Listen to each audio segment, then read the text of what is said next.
नमस्कार। रणमल के 24 पुत्र थे, जिनमें सबसे उल्लेखनीय उनके बड़े पुत्र राव जोधा थे, जिनका नाम आज भी मारवाड़ में बहुत सम्मान से याद किया जाता है।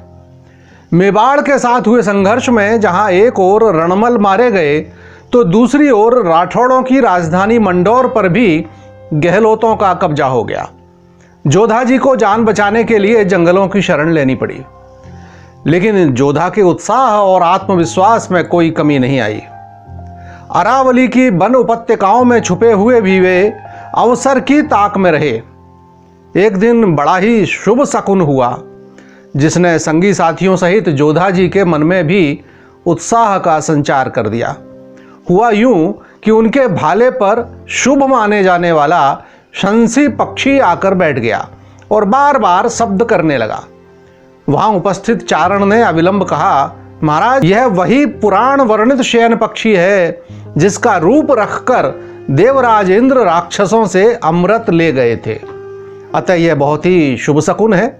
आप शीघ्र ही युद्ध के लिए प्रस्थान करें, विजय आपकी ही होगी। उसके बाद घास की गाड़ियों में छुपकर राठौड़ सैनिकों ने मंडौर में प्रवेश किया और भीषण युद्ध के बाद मेवाड़ के गहलोतों की पराजय हुई और मंडौर पर एक बार फिर राठौड़ों का कब्जा हो गया। उसी दौरान एक और घटना घटी। जंगल में रहते समय बिहंगकूट पर्वत श्रेणी की निर्जन गुफा में तपस्यारत एक सिद्ध योगी से जोधा जी का संपर्क हुआ था। उन्होंने जोधा जी को प्रेरणा दी कि तुम्हें अपने नाम से एक नगर बसाना चाहिए ताकि तुम्हारा नाम अमर हो जाए और यश कीर्ति में वृद्धि हो। योगी की आज्ञा कहें या मंडौर पर मेवाड़ के आक्रमण का भय, जोधा जी ने मंडौर से 4 मील दूर उसी विहंगकूट पर्वत की ऊंची चोटियों पर नया नगर बसाने का निश्चय किया। यह पर्वत श्रेणी ऐसी है जिस पर आसानी से कोई चढ़ नहीं सकता। चारों ओर के घने जंगल मानो इसके रक्षक हों। ऊंची चोटियों से आसानी से चारों ओर नजर रखी जा सकती है। यह सब सोचकर ही नगर निर्माण का विचार दृढ़ हुआ होगा। शीघ्र ही नगर बनकर तैयार हो गया, लेकिन एक और घटना घटी।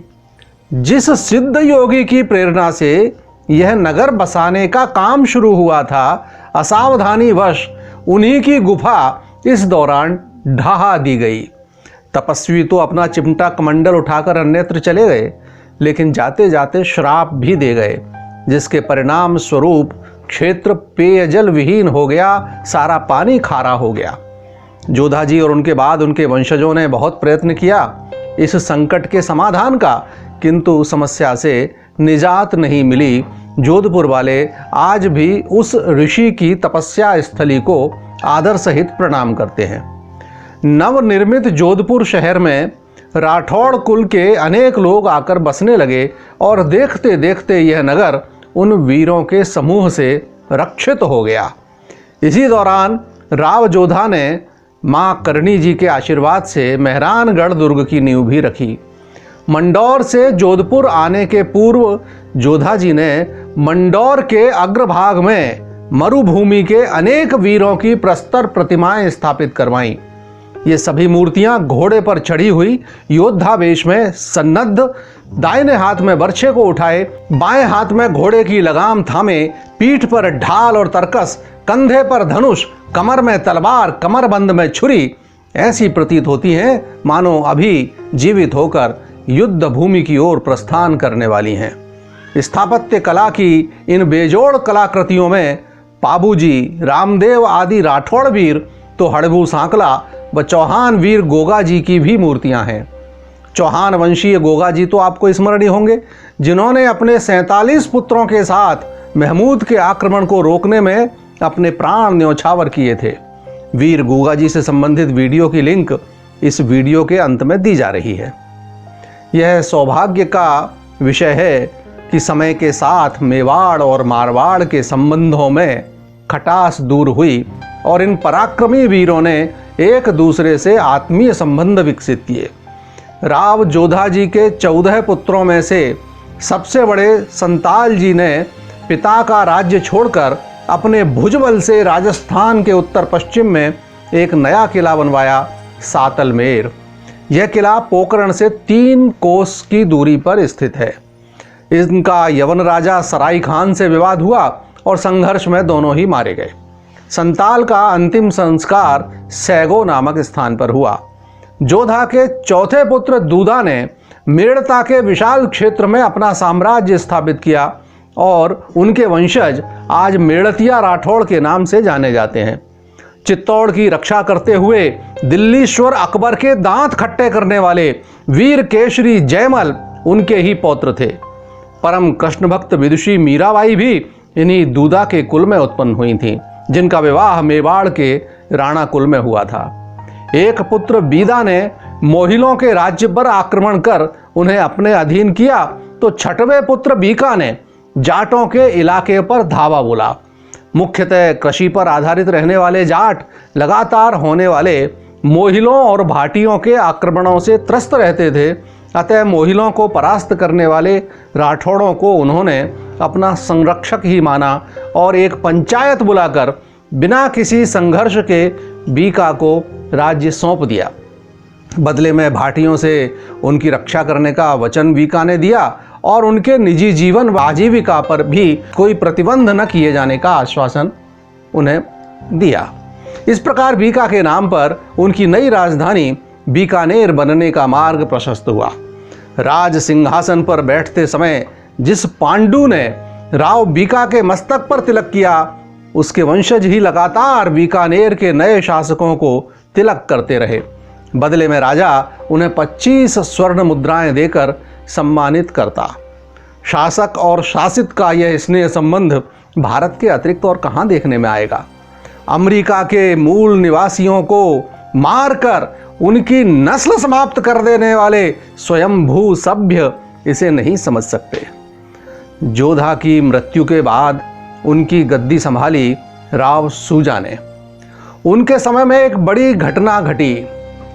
यूं तो अपनी भौगोलिक स्थिति के कारण मारवाड़ लंबे समय तक मुस्लिम आक्रांताओं से सुरक्षित रहा, किंतु 1516 ईस्वी में श्रावण मास शुक्ल पक्ष की पवित्र पार्वती तृतीया के दिन जब पीपार नामक नगर में उत्सव हो रहा था, मेला भरा हुआ था, अनेक महिलाएं गौरी पूजन में तल्लीन थीं, तभी पठानों ने उन पर हमला कर दिया और 140 कुमारियों को उठा ले गए। यह समाचार सुनकर सूजा के तन बदन में आग लग गई और उन्होंने सेना एकत्रित होने का भी इंतजार नहीं किया और जो थोड़े बहुत सैनिक उस समय साथ आ सके उन्हें लेकर ही पठानों का पीछा किया। शीघ्र ही वे उनके सर पर चढ़ दौड़े और भीषण संग्राम में उन्हें परास्त कर उन कुमारियों को मुक्त कराने में सफलता पाई, किंतु इस संघर्ष में वे स्वयं भी इतने घायल हो गए कि अधिक रक्तस्राव के कारण उनके भी प्राण पखेरु उड़ गए। हालांकि कुछ इतिहासकारों के अनुसार इस घटना के नायक सूजा नहीं अपितु उनके सबसे बड़े भाई संताल जी थे, जिनका उल्लेख हम पूर्व में कराए हैं। जो भी हो, राठौड़ों का यह वीरता प्रसंग तो निर्विवाद ही है।